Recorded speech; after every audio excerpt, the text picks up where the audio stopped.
السلام علیکم دوستو، آج اذان کے متعلق جو ہے وہ 2-3 سنتیں وہ ذکر کی جائیں گی۔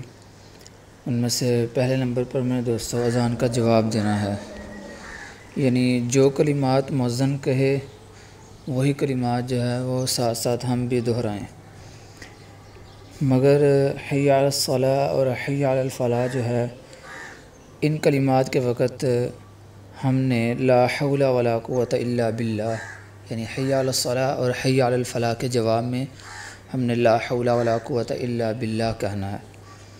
اور اسی طرح فجر کی اذان میں الصلاۃ خیر من النوم ہے، تو اس کے جواب میں جو ہے وہ ہم نے صدقت و بررت کہنا ہے۔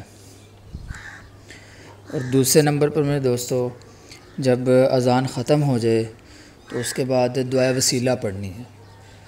اس دعا کے پڑھنے سے پہلے اور دعا کے ختم ہونے کے بعد درود ابراہیم پڑھ لیں۔ تیسرے نمبر پر میرے دوستو اذان اور تکبیر کے درمیان جو ہے وہ دعا کی مقبولیت کا وقت ہے، لہذا اس وقت میں جو ہے وہ دعا کا اہتمام کریں، اپنے لیے بھی مانگیں اور اپنے مسلمان بہن بھائیوں کے لیے بھی مانگیں۔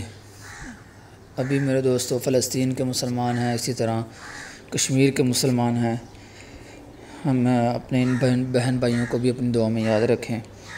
تو جب ہم اذان کے بعد کی دعا پڑھ لیں میرے دوستو، اس کے بعد جو ہے ان دعاؤں کا اہتمام کیا جائے۔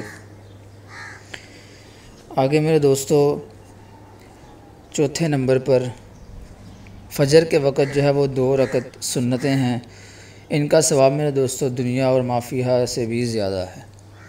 میرے دوستو آج ہم علامات الحفیظ فجر کی نماز بھی جماعت کے ساتھ بہت کم ادا کرتے ہیں، تو میرے دوستو جماعت کا بھی اہتمام کیا جائے اور جماعت سے پہلے جو فجر کی 2 سنتیں ہیں ان کا بھی باقاعدگی کے ساتھ جو ہے وہ اہتمام کیا جائے۔